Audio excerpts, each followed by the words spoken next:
వాక్యంలో దేవుడు మనకు అనుగ్రహించిన విధానం బట్టి దేవునికి స్తుతులు చెల్లిస్తున్నాను. కొన్ని మాటలు విలువైన మాటలు పర్సనల్ నుంచి ధ్యానం చేద్దాం పిల్లలు. సమయం త్వరపడుతుంది కాబట్టి ఒక 40 నిమిషాలు. సోదరులు ముందుగా చెప్పారు, తమ్ముడు అలా లేట్ అయిన పని లేదన్నా అందరికి భోజనాలు కూడా ఇక్కడే అరేంజ్ చేసాము. వాక్యము అందరూ తృప్తిగా తినేసి వెళ్ళాలని పర్మిషన్ కూడా తీసుకున్నారంటే చాలా సంతోషం అనిపించింది. అలాంటి కార్యక్రమాలు ఇంకా బహుగా జరగాలి. వారి తరఫున యోహాను పత్రిక, యోహాను గారు రాసిన పత్రిక, మొదటి పత్రిక 4వ అధ్యాయం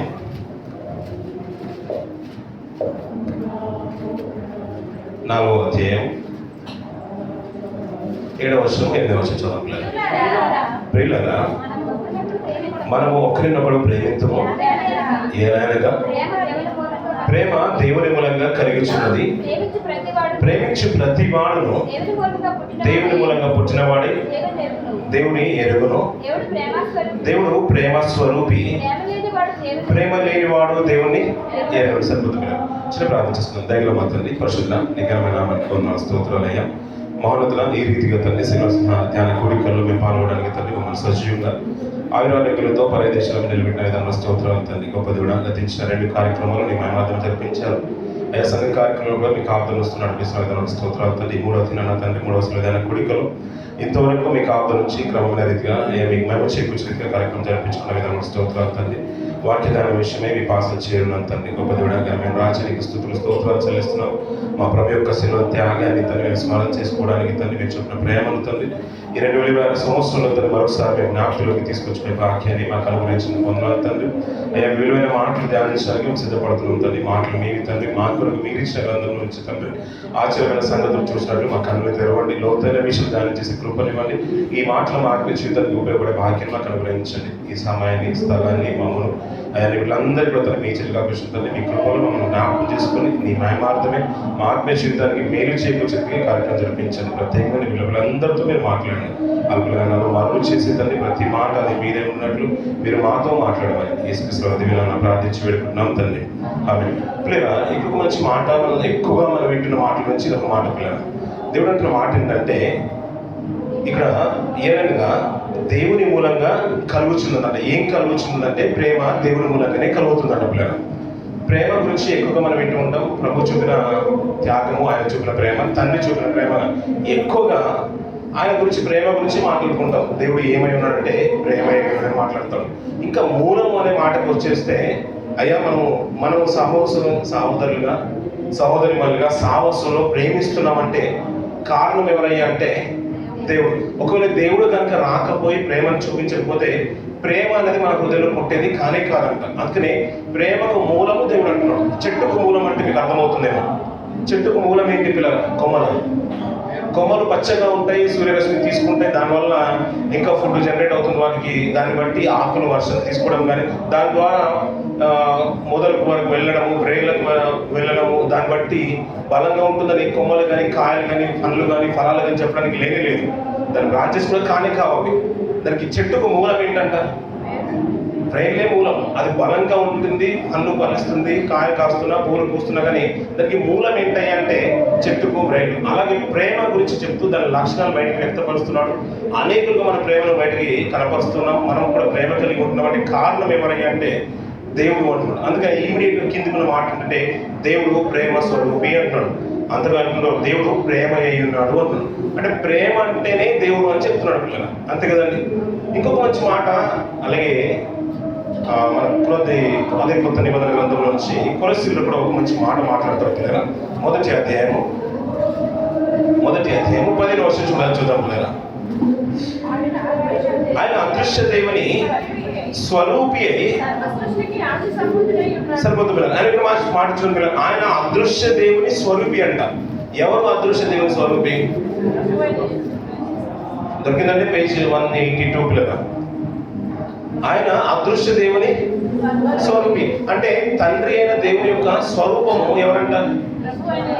ప్రభు అయిన యేసులో అంటే అక్కడక్కడ మనం రాయబడుతున్న మాటలు పిల్లలు మనం జనరల్గా మనం చదువుకుంటూ వెళ్ళిపోతూ ఉంటాం. కానీ దేవుడు లోకాన్ని ప్రేమించేస్తాడంటే తన ప్రియకుమారిని పంపించాడంటే ప్రేమించేది దేవుడు అయితే తన ప్రియకుమారిని లోకానికి పంపించిన విషయాలు మనం కొద్దిగా ఆగి ఆలోచిస్తేనే మనకు అర్థమవుతుంది. అంతే కదండి, దేవుడు ప్రేమ అయి ఉన్నాడంట, అందుకనే మనం ప్రేమిస్తున్నామంట, ఆయన కూడా ప్రేమిస్తున్నాడు. దానికి మూలమే దేవుడు అంటున్నాడు. ఇంకా మాట్లాడుతున్న మాట ఏంటంటే ఆయన అదృశ్య దేవుని స్వరూపము అంటున్నాడు. తండ్రి యొక్క స్వరూపం ఎవరయ్యా అంటే ప్రభు అయిన యేసు అంటే అంటే ప్రేమ అయి ఉన్నది. అలాగే తండ్రి యొక్క స్వరూపాన్ని కనపరచేది ఎవరయ్యా అంటే ప్రభు అయిన యేసు. ఈ మాటలు అర్థం చేసుకోవడానికి ఇంకొక మాట కూడా పౌలు గారు ఏప్రిల్ రాసిన పత్రికలో మొదటి అధ్యాయంలో మాట్లాడతారు పిల్లలు. ఆ మాట కూడా చూడగలిగిన కూడా అవసరం. ఆయన దేవుని మహిమ యొక్క తేజస్సును ఆయన తత్వము యొక్క మూర్తిమంతమై నిసరిపోతుంటారు. ఇప్పుడు వాడు ఆయన దేవుని మహిమ యొక్క తేజస్సు అంటాడు. తేజస్సు అంటే ప్రకాశం, ఒక వెలుగు. అంటే ఎవరి యొక్క ప్రకాశం అంటున్నాడు? ఎవరి యొక్క ప్రకాశం అంటే ఈయన మళ్ళీ ఆయన దేవుని మహిమ యొక్క తేజస్సు అన్నాడు. ఎవరి యొక్క మహిమ?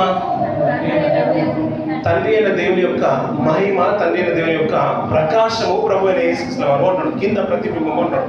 మనం మిర్రర్ ఇమేజ్ గురించి మాట్లాడుకుంటాం. మిర్రర్ ఇమేజ్ గురించి బింబము ప్రతిబింబము కదండి. అలా ఇప్పుడు గతించిన దినాలు కూడా సేవకులు మాట జ్ఞాపకం చేసుకున్నాం. మనం మిర్రర్ కూడా నిలబడుతున్నంట మనం ఎలాగైతే ఉన్నామో అదే చూపిస్తుందంట. అంతేనండి. కానీ ఇక్కడ డిఫరెంట్ పిల్లలకి వాక్య భాగం డిఫరెంట్. ప్రభు అయిన యేసులో అంట దేవుని స్వరూపం అన్నాడు. దేవుని యొక్క స్వరూపం, అందుకని మాట్లాడుతున్నా ఆయన అదృశ్య దేవుని యొక్క స్వరూపము అన్నాడు. ఎవరు? దేవుడు ఆత్మ. దేవుడు ఆత్మ. కానీ మన తండ్రి అయిన దేవుడు అంటే ఆత్మ. ఆయన అందరికీ కనిపించడు. ఆయన యొక్క స్వరూపం ఎవరు అంటే సాక్షాత్తు మన ప్రభువైన యేసు. ఈయన చూస్తే ఎవరిని చూసినట్టు? ఇప్పుడు తండ్రిని చూసినట్టు అర్థమవుతుంది. ఇప్పుడు ఇక్కడ నుంచి మాట ఏంటంటే దేవుడు ప్రేమ అయి ఉన్నాడు. ఆయన స్వరూపము మన ప్రభువైన యేసు.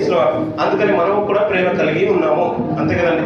ఇక్కడ ఇంకో మంచి మాట ఏంటంటే ఆయన దేవుని మహిమ యొక్క తేజస్సు అన్నాడు. ఆయన యొక్క ప్రతిబింబము యేసు అంటున్నాడు. అంటే ఒక మిర్రర్ కి అటు సైడ్ లో వెనక సైడ్ లో తండ్రి అయిన దేవుడు నిలబడితే కనిపించేది ఎవరు? కనిపించేది ప్రభు యేసు అంట. మనము నిలబడితే మనకు ముందుగా కనిపించేది ప్రతిబింబము. అవును కదండి, ప్రతిబింబము. కానీ తండ్రి అటుపక్క నిలబడితే బయటికి కనిపించేది ఎవరయ్యా అంటే సాక్షాత్తు మన ప్రభువైన యేసు. అందుకని ఆయన యొక్క తేజస్సు అంటాడు. ఇంకా మాట్లాడితే ఆయన తత్వం యొక్క మూర్తిమంతము.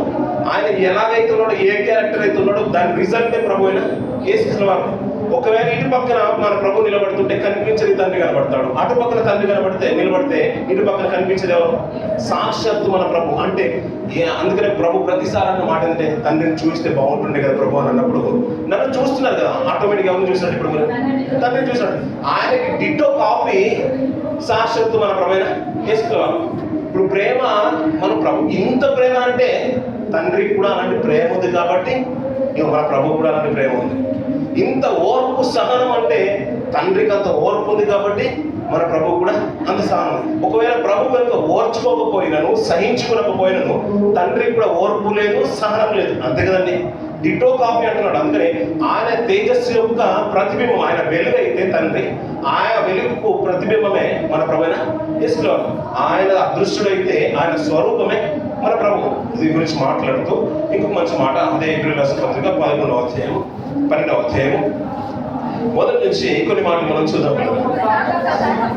ఇంత గొప్ప సాక్షి సమూహము మేఘం వలె మనల్ని ఆవరించినందున మనము కూడా ప్రతి భారమును సులువుగా చిక్కులు పెట్టు పాపమును విడిచిపెట్టి విశ్వాసమునకు కర్తయు దానిని కొనసాగించువాడునైనా యేసు వైపు చూచుచు మన ఎదుట ఉంచబడిన పందెములో ఓపికతో పరిగెత్తడం అన్నట్టు. ఈ మాట ఎప్పుడు చెత్త కొత్తగా అనిపిస్తుంది. నిజం చెప్తున్నాను. ఏ మెసేజ్ పేపర్ అన్నా కానీ ఇక్కడికి వస్తే ఇంకో కొత్త ఆలోచన పడుతుంది. నిజమే అనిపిస్తుంది.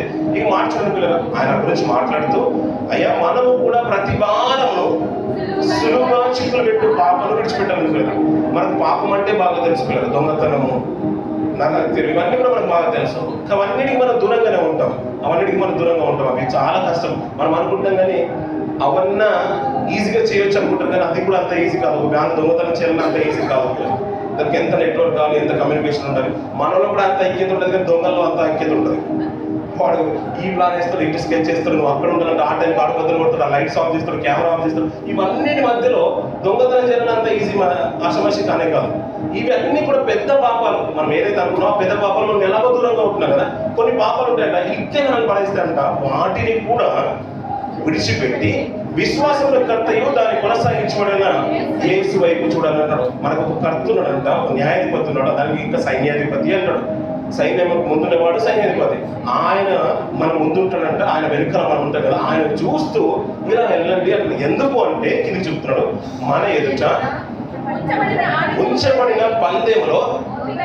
ఇక్కడ ఒక రన్నింగ్ రేస్ గురించి చెప్తున్నాడు పిల్లలు. మన ఎదుట ఒక మంచి పందెం ఉందంట, రన్నింగ్ రేస్ ఉందంట. ఇప్పుడు లోకము వేరు, ఆత్మీయ స్థితి వేరు, ఆత్మీయ యాత్ర వేరు, లోక యాత్ర వేరు, అంతే కదండి. ఇప్పుడు లోకంలో రన్నింగ్ రేస్ ఉందండి, మనం ఎలా వెళ్తాం? ఓపికగా వెళ్తామా? చిన్నప్పుడు కొన్ని కథలు వినేవాళ్ళం మనం. ఒక ర్యాబిట్కి ఇంకెవరికన్నా తాబేలుకి టార్టాయిస్కి దానికి ఫైట్ జరిగిందంట, వార్ జరిగింది, రన్నింగ్ రేస్ జరిగింది. ఏది తొందరగా వెళ్ళిందంట? తాబేలే తొందరగా వెళ్ళిందంట. అదేంటి పిల్లరా? ఓపికతో వెళ్తే పరిగెత్తుతా రన్నింగ్ రేస్లో వెళ్ళిపోతామా? అది మనం అప్లై చేద్దాం మన పిల్లల విషయంలో కూడా. మనం మధ్య అరే ఓపిక వెళ్ళరు, అందరు వెళ్ళిపోయిన తర్వాత కూడా వెళ్ళారు అంటామా? అవుతుంది కదండి. అందరూ డ్యూటీకి వెళ్ళిపోయినా పర్లేదా, నువ్వు ఓపిక వెళ్ళు, అన్ని సామాన్ అంతా తీసుకుని వెళ్ళు, టిఫిన్ బాక్స్ తీసుకెళ్ళు, నీ టూల్స్ తీసుకెళ్ళి, అన్నీ తీసుకెళ్ళి, పెట్రోల్ చెక్ చేయి, అప్పుడు ఇంజన్ అంతా చెక్ చేయి, అందరు వెళ్ళిపోయిన పర్లేదు, నువ్వు ఓపిక వెళ్ళు, నువ్వే ఫస్ట్ వస్తానని చెప్తావా? కాదు పిల్లలు. లోకం వేరు, ఆత్మీయత వేరు. ఇక్కడంట ఓపిక గురించి మాట్లాడుతూ ఏమంటే ఓపికతో పరిగెత్తుతాం. దేంట్లో? మన ఎదుట ఒక పరుగు పందెం ఉంది, దీంట్లో ఓపిక అవసరం అంటున్నాడు పిల్లలు. లోకంలో అయితే ఓపిక అవసరం లేదు, తొందరపాటు అవసరం, వేగంగా పరిగెత్తడం అవసరం, ఫిజికల్ ఫిట్నెస్ అవసరం. చాలా మట్టు కింద రన్నింగ్ రేస్లో మనం విజయం పొందుకోవాలనుకుంటే దాని గురించి కొన్ని సంవత్సరాల కఠోరమైన దీక్ష అవసరం. కానీ ఆత్మీయ యాత్రలు ఏంటంటే ఈ పాపాలన్నీ కూడా ఒక ఎత్తు అయితే, సులువు చెప్పి ఇంకొక పాపాలని మరొక ఎత్తు. అయ్యా ఇవన్నీ ఉన్నాను, వాటన్నిటికి దూరంగా ఇంకా నీకు ముందున్న పరుగు పందెంలో గెలిపోదంటే ప్రభు అయిన యేసు వైపు చూస్తూ ఓపికతో పరిగెత్తు అంటున్నాడు. ఎందుకు ఓపికతో పరిగెత్తాలంటే కింద చెప్తున్నాడు, ఆయన తన ఎదుట ఉంచబడిన ఆనందము కొరకే అవమానంలో నిర్లక్ష్య పెట్టేశారని పిల్లలు. ఆయన ఎదుట ఒక ఆనందం ఉందంట, దాని కొరకు అవమానాన్ని నిర్లక్ష్య పెట్టడం. ముందు మనకు కప్పు కనబడుతుంది, ఎందుకంటే సాక్షాత్ ప్రభు గురించి ఎందుకు అంత ఓర్పు, సహనము, ఎందుకు అంత నిరీక్షణ ఆయనకు ఉంది, అంత నిజంగా చెప్పాలంటే అంతగా ఎందుకు ఓర్చుకున్నాడంటే తండ్రి దగ్గర నుంచి వచ్చినవాడు, అది చూసి వచ్చినవాడు. మనకేంటంటే మనకు అవగాహన లేనప్పుడు, తల్లి గర్భం నుంచి వచ్చినాం కాబట్టి మనకు అంత అవగాహన లేదు. మనం ఒకవేళ అది ఇప్పుడు సపోజ్ అనుకుందాం, మంచి కంపెనీలో ఉన్నారు, లేదంటే మనకు బాగా అర్థమవుతుంటే షేక్ ప్యాలెస్లో పనిచేస్తున్నారు అనుకోండి, ఈజీగా సాలరీ వచ్చేస్తుంది, మనం నిలబెడుతున్నా ఒక మంచి 10,000 dirhams ఇస్తున్నారు అనుకోండి. ఇక్కడ నుంచి ఏదో ఈ క్రైసిస్ వచ్చేసి, లేకపోతే వార్ వచ్చేసి ఇమీడియట్గా మనం క్యాన్సిల్ చేసుకుని వెళ్ళిపోయాం. కొన్ని సంవత్సరాల తర్వాత మళ్ళీ ఆపర్చునిటీ వచ్చింది అనుకోండి, అవకాశం వచ్చింది అనుకోండి, వస్తామా రామా? వస్తాం. ఎందుకంటే అక్కడ అయ్యో అది చూసి వచ్చినాం కాబట్టి ఈజీగా డబ్బులు వచ్చేస్తే నేను వెళ్ళొచ్చు అనే ఒక ఫీలింగ్ ఉంటుంది. కంపెనీలో మనం ఒక మంచి జాబ్లో ఉన్నాం అనుకోండి, పొజిషన్ వర్క్ ఏం లేదు, అయినా డబ్బులు ఇస్తున్నారు, మళ్ళీ అవకాశం వస్తే రామా? ఎందుకంటే ఇది చూసి వెళ్ళినాం కాబట్టి ఎంత కష్టమైనా అక్కడ మళ్ళీ అప్పు చేసినా, ఏజెంట్కి డబ్బులు పెట్టో, లేకపోతే టికెట్ తీసుకున్నా, ఏదో చేసినా మళ్ళీ చార్టెడ్ ఫ్లైట్ అన్నా, గుజరాత్ నుంచి చార్టెడ్ ఫ్లైట్ వెళ్ళలే కదా ఈ మధ్యకాలంలో. 3,000 4,000 టికెట్ ఒకటి, ఇప్పుడు నార్మల్ అయిపోయింది. అంత కష్టమైనా వచ్చేవాళ్ళం, ఎందుకంటే ఇది చూసి వెళ్ళాం కాబట్టి ఇక్కడ మంచిగా ఉంది, అక్కడికంటే బెటర్ లైఫ్ ఇక్కడ ఉంది కాబట్టి మనం వచ్చేవాళ్ళం. కానీ ప్రభు సాక్షాత్ ఏంటంటే అక్కడ చూసి వచ్చినాడు కాబట్టి ప్రతిదీ ఓర్చుకోవడానికి కానీ సహించడానికి కానీ చాలా స్వల్పం అనిపించింది ఆయన. అందుకని ఆ మాట ఏమన్నాడంటే, ఆయన తన ఎదుట ఉంచబడిన ఆనందము కొరకై అవమానము నిర్లక్ష్య పెట్టేశారంట పిల్లలు. దేన్ని నిర్లక్ష్య పెట్టాడంట? అవమానాన్ని అంటే నిర్లక్ష్య పెట్టేశారంట. దేని కొరకంటే అక్కడ ఒక ఆనందం ఉందంట. ఇప్పుడు మనం పరలోకంలో ప్రభు యొక్క తండ్రి యొక్క కుడి పార్శ్వంలో మన ప్రభు ఉన్నాడనే మాట గురించి మనం ఎక్కువగా వింటూ ఉంటాం పిల్లలు కదా. ఆయన అంటే హ్యాపీగా ఉన్నాడు, అతనికి ఏ చింత లేదు, బాధ లేదనే దానికి ముందు ఆయన అనుభవించింది అంత ఇంత కాదు పిల్లలు. ప్రతి అవమానాన్ని నిర్లక్ష్య పెట్టేశారంట పిల్లలు. అందుకనే మన ఆత్మీయ యాత్రలో మీకు అవమానాలు ఎదురవుతాయి, కష్టాలు ఎదురవుతాయి, ఇబ్బందులు ఎదురవుతాయి. ఆర్థికమైన స్థితిగతుల్లో నుంచి మనం దాని నుంచి బయటగా ఓవర్కమ్ రావాలి. అలాగే ఉద్యోగాలు చేసుకొని ఆత్మీయతను కొనసాగించాలి, కుటుంబాలు నిలబెట్టుకోవాలి, అన్నింటిలోనూ సఖ్యమైతే అందరితో సమాధానంతో ముందుకెళ్ళాలి. ఇవన్నీ చేయగా కూడా కొన్ని అవమానాలు ఎదురవుతాయి కదా. అలాంటి అవమానాలన్నీ కూడా నిర్లక్ష్య పెట్టి అన్నాడు. ఎందుకంటే దానికంటే ముందంట ఒక ఆనందం ఉందంట పిల్లలు. దాన్ని సంపాదించుకోవాలంటే, దాన్ని పొందుకోవాలంటేనంట ఓపికతో పరిగెత్తాలంట. మన ప్రభు అలాగే చేశారంట. దాని గురించి మాట్లాడుతూ అవమానాన్ని నిర్లక్ష్య పెట్టి సిలువను సహించి అంటున్నాడు పిల్లలు. ఇప్పుడు సహించంటే ఇంకొక మాట జీవించుకోవడానికి వేరే రకంగా ఉంది. సహించడం అంటే అప్పుడప్పుడు అంటారు కదా, నా భర్త మంచోడు కాదన్నా, అయ్యా బాబు మీరు ప్రార్థన చేయండి, నా భర్త మంచోడు కాదు. పెళ్ళైనప్పటి నుంచి వాడికి లేని రోగం అంటూ లేదు, అన్నీ ఉన్నాయి. తాగుడు, మందు అన్నీ ఉన్నాయి. సిగరెట్లు తాగుతాడు, అక్కడికి వెళ్తాడు, ఇక్కడ వెళ్తాడు. అయినా పిల్లల ముఖం చూసి నేను సహించుకుంటూ వస్తున్నాను. నా దాంపత్య జీవితం ఇలా కొనసాగిస్తున్నాను. బయటికి కప్పుకోవట్లేదు, కానీ కడుపు చెప్పుకుంటే ఎక్కడ పడతా అంటాను, అక్కడ పడుతుంది కాబట్టి నేను చెప్పుకోలేదు. బయట పడుంటే నేను చెప్పేసేవాడిని, అంతే కదండి. ఎప్పుడు వింటాం, నా భార్య మంచిది కదండి అయినా నేను సహిస్తున్నాను అనే మాట, నా భర్త మంచుడు కాదండి అయినా నేను సహిస్తున్న మాటలు వింటుంటే కదా. కానీ ప్రభు కూడా అదే మాట మాట్లాడతారు. ఏంటంటే ఆయన సిలువను సహించడం పిల్లలు, సిలువను సహించే మాటలు చూడండి పిల్లలు. అంటే కొన్ని సంవత్సరాలు ఎలాగైతే ఓర్చుకుంటున్నారో భార్య భర్తలు కానీ, కంపెనీ కానీ, ఇట్లా కొన్ని విషయాలు మనం వింటుంటాం. మావాడు మంచిగా కాదండి, అయినా బాస్ మంచుడు కాకపోయినా కానీ ఆర్థికంగా కొన్ని డబ్బులు కావాలి కాబట్టి నేను ఉద్యోగాలు సహిస్తున్నాను, భరిస్తున్నాను, నా ఉద్యోగాన్ని కొనసాగిస్తున్నాను. మనం ఎలాగైతే మాట్లాడతామో ప్రభు కూడా సిలువను సహించాలంట పిల్లలు. ఆ సహించట్లో ఇంత సహించడం కారణం ఏంటయ్యా అంటే, ఎందుకు సహిస్తున్నాడంటే దాని తర్వాత ఒక ఆనందం ఉందని ప్రభువుకు తెలుసు. అందుకని ప్రతి అవమానాన్ని నిర్లక్ష్యం పెట్టేసాను పిల్లలు. అందుకని నీకు మంచి మాట మళ్ళీ జ్ఞాపకం చేస్తున్నాను. దేవుడు ప్రేమ స్వరూపి అంటారు. ఆ ప్రేమ ఎలా ఉంటుందో, తండ్రి ప్రేమ ఎలా ఉంటుందో ప్రభు చూపించాలనుకున్నాడు. అందుకని ఆయన తండ్రి యొక్క అదృశ్య దేవుని యొక్క సాదృశ్యము ప్రతిబింబం అన్నాడు. తండ్రికి అంత ప్రేమ ఉంది కాబట్టి ప్రభు అంత ప్రేమ చూపించేశాడు. తండ్రికి అంత సహనం ఉంది కాబట్టి ప్రభు అంత సహనం చూపించేశాడు. అప్పుడప్పుడు చూస్తుంటారు కదా, కొన్ని సాక్ష్యం మనం వింటుంటాం. మా నాన్నగారు నేర్పించాలంటే నేను అంతే రూట్లో వెళ్తున్నాను, నిజమే కదా పిల్లలు. అలాంటి మంచి మాటలు మన హృదయంలో రిజిస్టర్ అయిపోయి దాన్నే కట్టుబాటుగా పాటిస్తూ ఉంటారు. అది చాలా అరుదు. అలాంటి చాలా అవసరం పిల్లలు. తండ్రి ఏదైతే బోధించాడో, ఏదైతే తండ్రి దగ్గర చూశాడో దాన్ని ప్రపంచానికి తెలియజేయాలనుకున్నాడు ప్రభు. ఆయన ప్రేమ గొప్పది. ఆయన ప్రేమ ముందు పడే కష్టం చాలా చిన్నది అనుకున్నాడు మన ప్రభు. అందుకనే ప్రతి అవమానాన్ని ఓర్చుకున్నాడు. ఎంతటి అవమానాలు అంటే పిల్లరా, కొన్ని విషయాలు మనం ఆలోచిద్దాం పిల్లరా. మార్కు సువార్త 15వ అధ్యాయం.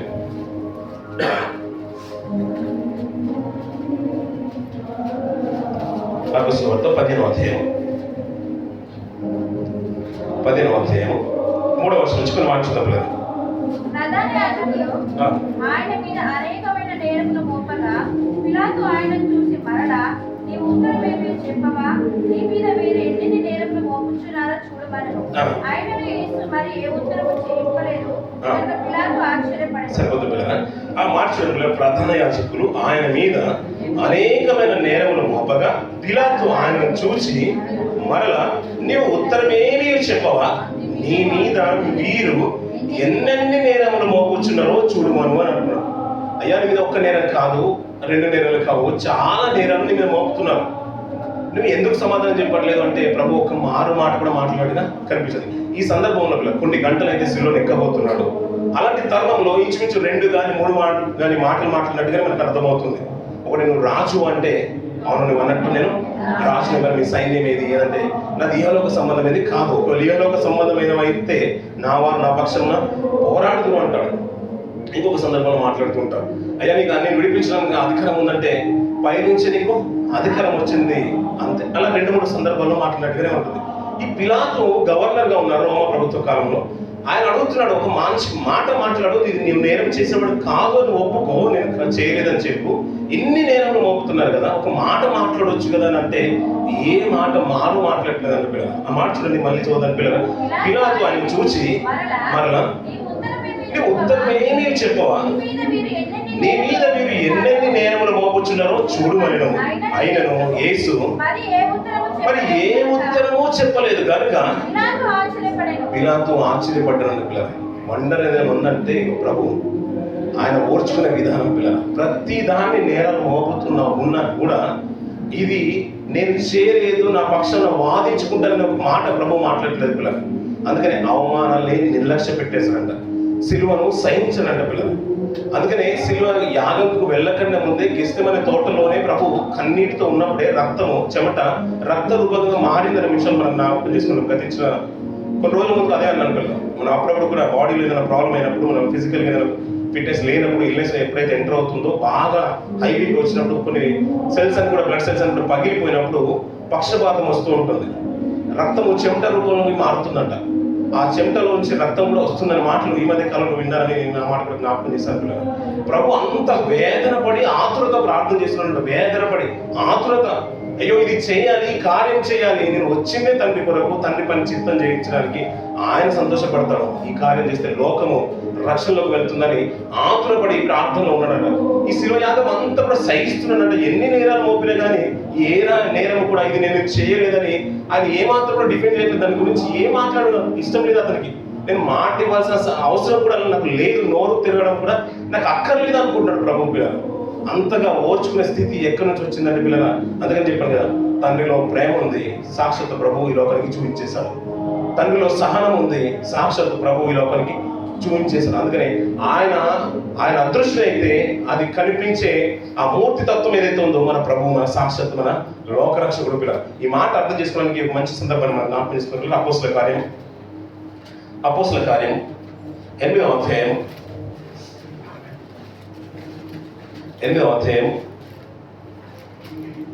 29వ వచనం నుంచి 28వ వచనం నుంచి కొన్ని మాటలు చదువు పిల్లలు. మా పైన చదవా, 27వ వచనం కూడా చదవమా. అప్పుడు రాణి అయిన మంత్రి అయి ఆమె యొక్క ధనాగారం అంతటి మీదనున్న ఆరాధించుటకు యెరూషలేమునకు దేని కొరకు వచ్చాడంట? ఏమంటే దేశాలు దాటుకుని వస్తున్నాడంట ఆరాధించుకోవడానికి. ఎక్కడి నుంచి అండి? ఆరాధన చేసుకోవడానికి దేశాలు దాటి వస్తున్నాడంట. మనం గ్రామాలు దాటుతున్నామా, ఊర్లు దాటుతున్నామా పిల్లరా? ఏం దాటుతున్నామండి? ఎప్పుడన్నా అన్నారు అనుకోండి, మేము చాలా దూరం అంటే ఇది మాటికి ఇదే కోట్ చేస్తూ ఉండాలి. ఆయనేమో మంత్రి. మామూలుగా మనం చిన్నోళ్ళు కష్టాలు ఉన్నప్పుడు ఇంకొకరి దగ్గరికి బాధలో ఉన్నవారు ఇంకొకరు సాయం కొరకు ఎంత దూరం మనం వెళ్తాం పిల్లలు. అన్నీ ఉన్న వాళ్ళని కదలమని పిల్లలు, ఎవరు కదలని పిల్లలు. ఇతను మంత్రి అయి ఉండి దేశాలు దాటుకొని ఆరాధించడానికి వస్తున్నాడంట. ఆ సందర్భాన్ని జ్ఞాపకం చేస్తూ అతను తిరిగి వెళ్ళొచ్చు, తన రథం మీద కూర్చుండి ప్రవక్త అయిన యెషయా గ్రంథము చదువుచుండేను అంట పిల్లలు. గ్రంథాలు అప్పట్లో మనకు తెలుసు కదా పిల్లలు, చుట్టల్లో ఉండేవి. అన్ని సపరేట్గానే ఉన్నాయి. అన్ని కూడా గ్రంథాలను కూడా సపరేట్గానే ఉండే. ఆయన తీస్తూ ఉంటే యెషయా గ్రంథం వచ్చిందంట. యెషయా గ్రంథాన్ని తీసి చదువుతున్నాడు.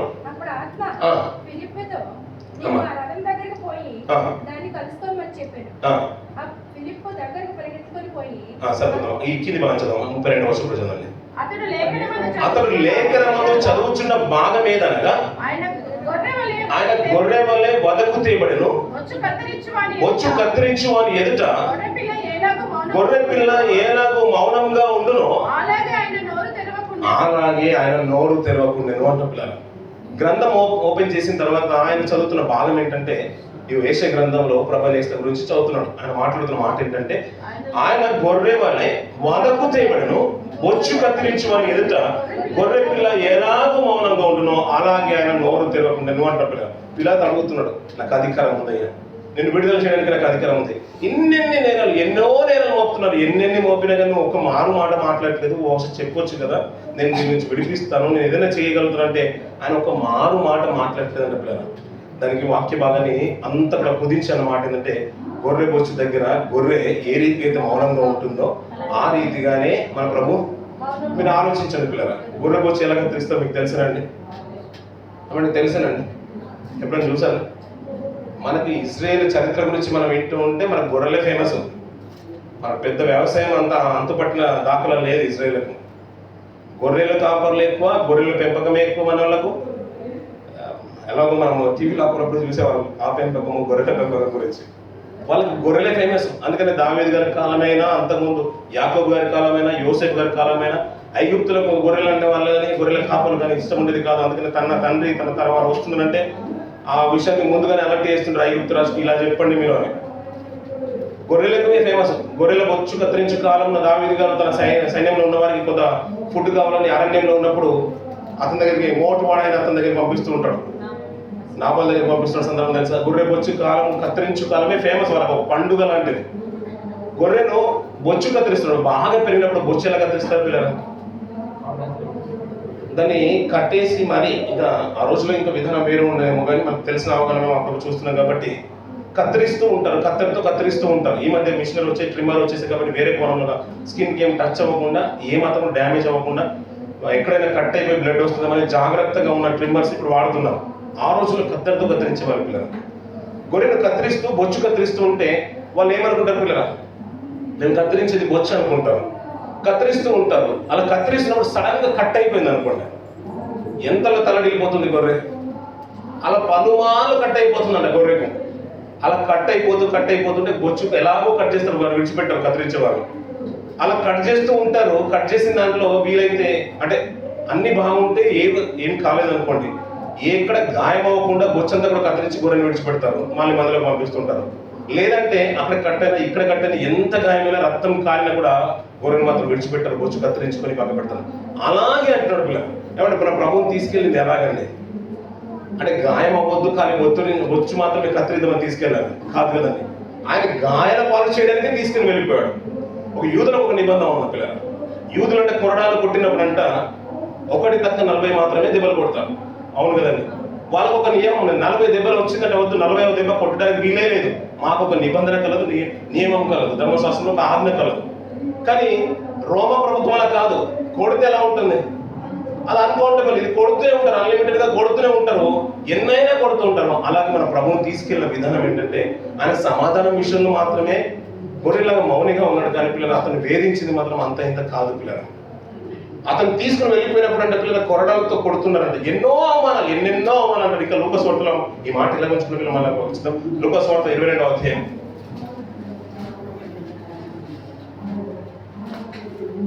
22వ అధ్యాయం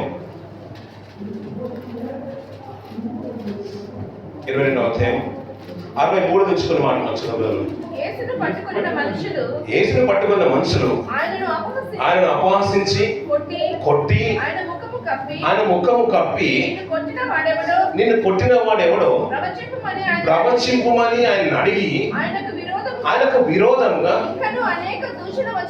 ఇంకను అనేకమైన దూషణ వచనములు ఆడుతున్నారంట పిల్లలు. ఆయన ముఖం మీద ముసుగేసేసారంట పిల్లలు. ఒక గజ దొంగలకు అంతకుడికి సమాజంలో అందరికీ హేయమైన వాడిని, సమాజంలో ఉండవలసిన వాడు కాదు అన్న వాడికి ముసుగేస్తూ ఉంటారు. ఎక్కడికి తీసుకెళ్తున్నామో తెలియకుండా ఉండడానికి ఉరి వేసినప్పుడు ముసుగు వేస్తూ ఉంటారు. అలాంటిది ప్రభువుకు ముసుగేసంట ఆయనను అపహసించి కొట్టి ఆయనను అలాగే నిన్ను కొట్టిన వాడు ఎవడో ప్రవచించుమని అడుగుతున్నాడు పిల్లలు. మీరు ఒకసారి ఆలోచించండి పిల్లలు. శకేలము అంటే పన్ను విధించే కాలం వచ్చినప్పుడు ప్రభు దగ్గరికి వచ్చి అడుగుతారు, ప్రభు వారు పన్ను అడుగుతున్నప్పుడు ఏం చేయమంటే అక్కడికి వెళ్ళి గాలం వేయో ఆ చేప గడుపులో శకలం ఉంటుందన్నాడు. ఇంకా మాట్లాడుతుంటే గమనేయుల గురించి మాట్లాడతాం, నతనీయుల గురించి మాట్లాడతాం. నువ్వు చెట్టు కింద ఉన్నప్పుడే నేను చూసినే అంటాడు. ఇంకా ఆయన గురించి మాట్లాడితే అద్భుతమైన మాట్లాడుతుంది. ఎవరు రక్తస్రావం గల స్త్రీ నన్ను ముట్టిన విషయం కూడా ప్రభుకు తెలుసు. అంటే ఆయన ముందుగానే గుర్తెరిగినవాడు. నేను సమరయ ప్రాంతానికి వెళ్తే అక్కడ ఒక స్త్రీ ఉందనే విషయం తనకు తెలుసు. నేను చెట్టు మీద నా కొరకు ఒకరు కాచుకొని ఉన్నారు, చూస్తే చాలా అనుకుంటున్నారు, కానీ నేను అతనితో ఉండాల్సిన సమయం వచ్చిందని ప్రభుకు తెలుసు. ఇలా మాట్లాడుకుంటూ ఉంటే ఆ మార్గాన్ని వెళ్తుంటే గుడ్డివాడైన భిక్షవాడి గురించి తెలుసు, అలాగే వెళ్తుంటే కుష్ఠరోగుల గురించి తెలుసు, ఆ మార్గాన్ని వెళ్తుంటే అందులో చెట్టు ఉందని తెలుసు, అది ఫలించట్లేదు, దాన్ని చూస్తే ప్రవచనం మారుతారేమో అని దాన్ని శపించిన సందర్భం తెలుసు. వీళ్ళు కొట్టిన వారు ఒక 10 మందో 20 మందో ఉండొచ్చు పిల్లలు. ప్రవచించమంటే వారి పేర్లు చెప్పలేడు ప్రభు. అయినా కూడా మౌనంగా ఉన్నాడంట పిల్లలు. ఎన్నో అవమానాలు, ఆయనను అపహసించి కొడుతున్నారు, ముఖము గుడ్డేశారు. నేను కొట్టిన వాడు ఎవడో ప్రవచింపమని అడుగుతున్నారు. ఆయనకు విరోధమై ఇంకను అనేకమైన దూషణ మాట్లాడుతున్నాడు పిల్లలు. కొరడాలతో కొడుతూ హేళన చేస్తూ ఉన్నా కానీ మన ప్రభు ఓర్చుకుంటున్నాడు పిల్లలు. సిలువను సహిస్తున్నాడు. అన్ని సిలువలు సహనం గురించి మాట్లాడుకుంటారు. సిలువ అంటే వేదనలు, రోదనకు, శ్రమలకు, ఇవన్నిటి కూడా సాదృశ్యం కనబడుతున్న మాటలు వింటూ ఉంటాం. కేవలం సిలువను కొట్టడమే కాదు పిల్లలు, అది చాలా చిన్నది అనుకుంటున్నాం మేము ఇంకా. కానీ దానికంటే ముందు ప్రభుని హింసించింది అంత ఇంత కాదు పిల్లలు. ఈ రోజుల్లో గురించి మనం కొరడల గురించి ఎక్కువగా మనం స్టడీ చేస్తున్నాం. కానీ ఆ రోజులలో ఎముకలకు ఉన్న పొయ్యల్ని తీసుకొచ్చి ఎముకలకు చిన్న చిన్న ఎముకలు అవన్నీ కూడా దానికి కట్టేవాళ్ళంట. ఇనుప మేకులు లాంటివి తయారు చేసి, కొంకులు లాంటివి తయారు చేసి దానికి పెట్టి అన్నింటినీ బిగించి పెట్టుకునే వాళ్ళంట. అది ఎందుకు వాడతారని అంటే మరి హత్య చేసిన వాడిని, మానభంగం చేసిన వాడిని, సమాజాన్ని అంతా కూడా కొల్లగొట్టుకుని దొంగ సొమ్మంతా కూడా దోచుకుని వెళ్ళిపోతున్న వాడిని, అందరి దేశంలో అరాచకము రోమ ప్రభుత్వానికి వ్యతిరేకంగా రాజ్యాన్ని లేపుతున్న వాడిని, అలాంటి వాడిని హింసించి బంధించి కొట్టడానికి కొరడాలు ఆ రోజుల్లో చాలా ఎక్కువగా వాడుకలో ఉండేవి. అలాంటిది మన ప్రభు మీద వాడేశారని చెప్పలేరా.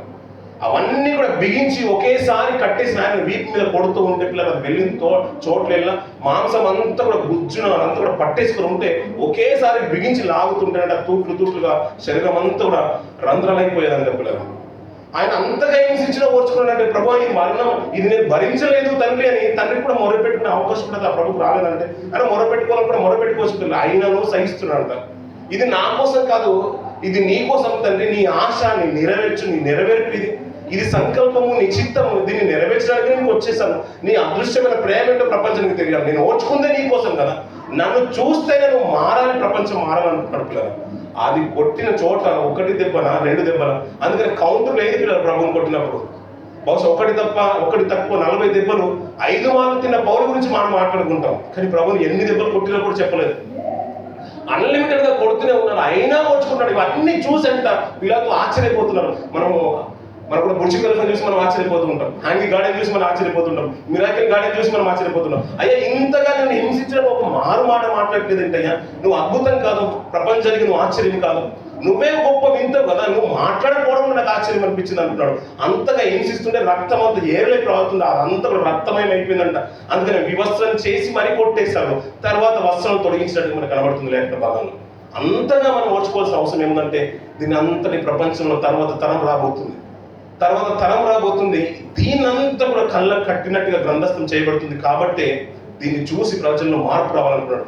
అందుకని నపుంసకుడు ఆ మాటలు చదువుతూ ఉంటే అర్థం అవ్వట్లేదు. పిలుపు వచ్చి ఆత్మను పంపించి దేవుడు అంటున్నాడు. అందుకనే బహుశా నపుంసకుడికి తెలియదు, పిలుపుకు కూడా తెలియదు.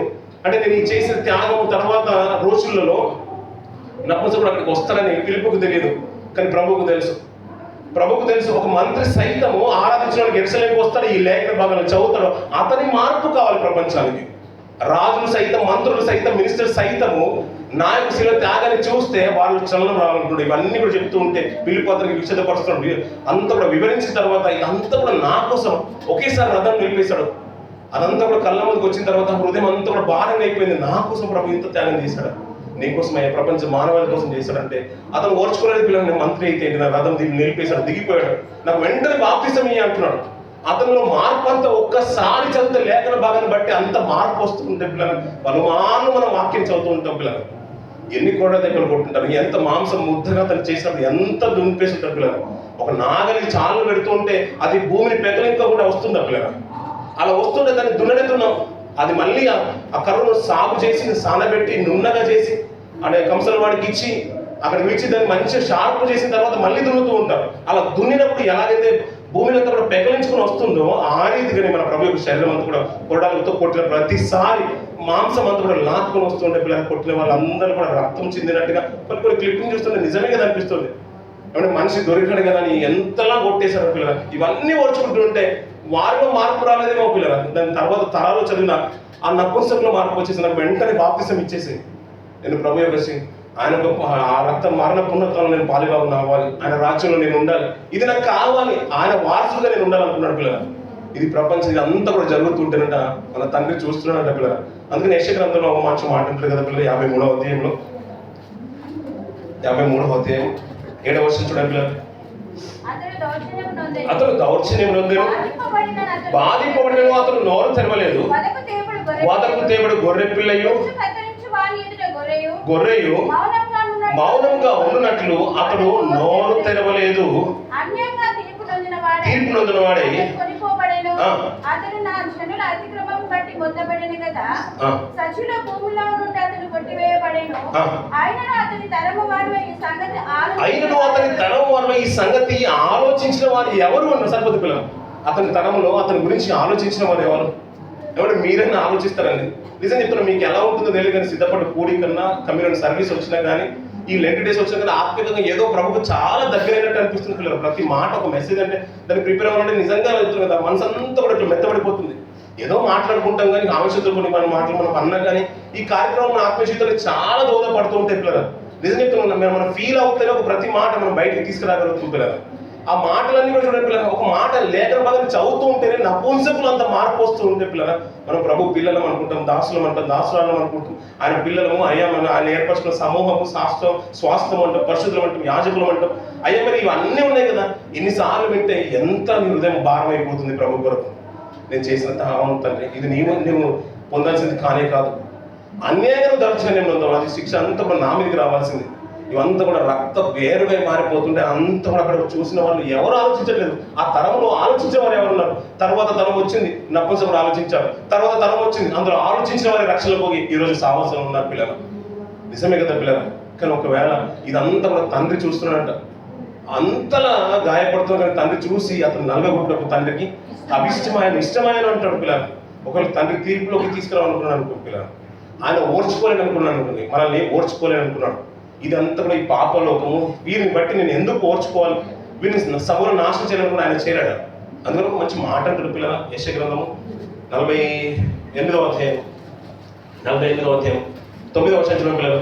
నేను ముగించేస్తాను పిల్లలు. నేను నిన్ను నిర్మూలం చేయకుండా నా నామమును బట్టి ఆయన చూడండి పిల్లల, నేను నిన్ను నిర్మూలం చేయకుండానట్లు నా నామమును బట్టి నా కోపమును మానుకొనుచున్నాను.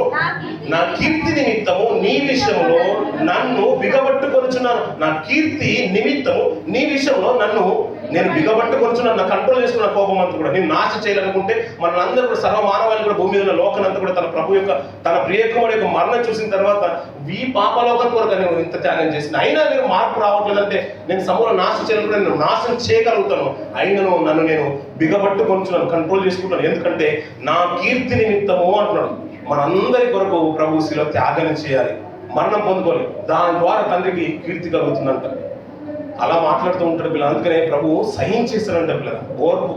ఎందుకంటే ఆ సహించడం, అందుకనే చాలా పాత్ర గ్రంథంలో చూడండి పిల్లలు, ఎంతకాలం మిమ్మల్ని సహించాలంటాడు. కీర్తన భాగంలో చూసినా కానీ, ఆది ఖండంలో చూసినా కానీ, నిర్గమ ఖండంలో చూడదు కానీ అతను ఓర్చుకుని మళ్ళీ చేయాలనుకున్న క్రియను మార్చుకున్నట్టుగా తండ్రి గురించి మాట్లాడుతూ ఉంటాడు పిల్లలు. తండ్రిలో సహనం ఉంది పిల్లలు, ఓర్పు ఉంది. ఆ ఓర్పును కంప్లీట్గా ఒగసి పట్టుకొని అంతా కూడా తన పూకటి వేలతో కూడా అంతా కూడా తండ్రిలో ఏ తత్వం అయితే ఉందో, మూర్తి తత్వం అయితే ఉందో అంతా కూడా ప్రభులో చూపించడానికి, ప్రపంచానికి చూపించాలనుకున్నాడు పిల్ల. అది డిటోగా కాపీ చేసి మరి ఈ ప్రపంచానికి చూపించాలనుకున్నాడు. అది దాన్ని చూస్తే ఇవి అనేకుల్లో రక్షణ వస్తుంది అనుకున్నాడు. ఆయన కదిలిపోవడం పిల్లలు. ఆయన అనుకుంటే పిల్లలు మాట మాట్లాడాల్సిన అవసరం కూడా లేదు. దాన్ని చూసిన వాళ్ళని చాలా మటుకు మార్పు వచ్చిందంట. ఏమంటే దాని శిలో త్యాగాన్ని మన కళ్ళ ముందు పెట్టుకుంటే మనలో చల్లం రాదంటారు పిల్లలు. ఎందుకు రాదంటారు పిల్లలు? దాన్ని చూసి స్మరణ తెచ్చుకుంటేనే మన హృదయం అంతా కూడా రవించిపోతుంది. అంత రక్తపు టేర్లు అయిపోతుంది. ఆయన ఏ అన్యాయం చేసినవాడు కాదు కదా. అయ్యా నా ఏ మంచి ఉందని నా కోసం ఇంత శిలో త్యాగం చేయాల్సిన అవసరం ఏముంది? ఈ వేదనలు రోదనలు నీకెందుకయ్యా? నువ్వు ఎప్పటికీ మా ప్రభువే, మా రక్షకుడివే, నువ్వు ఉన్నత రాజ్యం ఉండవలసిన వాడే. అయినాంటిది మా కొరకు ఇంత త్యాగం ఎందుకంటే ఇది తండ్రి అభిష్టానం. నేను కోల్పోవడం తండ్రికి ఇష్టం లేదంటున్నాడు. ఆయన చిత్తం నెరవేర్చడానికి వచ్చిన పిల్లలు. అందుకనే మనం కూడా అంటే ఈ రోజులలో మనం కూడా ఓర్పు కలిగి సహించిన వరముగా ఉండాలంట.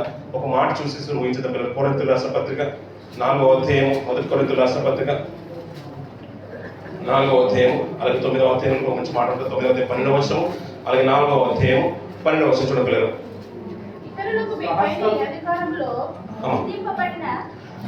నిందింపబడినయ్యో దీవించుచున్నాము, హింసింపబడి ఓర్చుకొంచున్నాము, దూషింపబడి బతిమాలుకొంచున్నాము, లోకముకు మురికిగాను. అయినా భక్తులు చూడండి పిల్లలు, హింసింపబడి ఓర్చుకొంచున్నాము అంటున్నాడు పిల్లలు. అలాగే 9వ అధ్యాయం 12వ వచనం చూడండి. ఇతరులకు మీ పైన అధికారంలో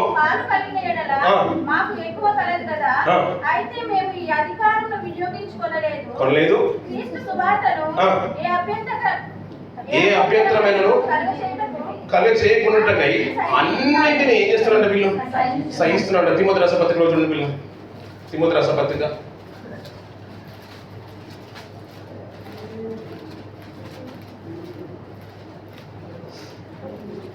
3 ప్రభుతో ఆయన సహించిన వారైతే ఆయనతో పాటు ఏలుదు అంటాడు.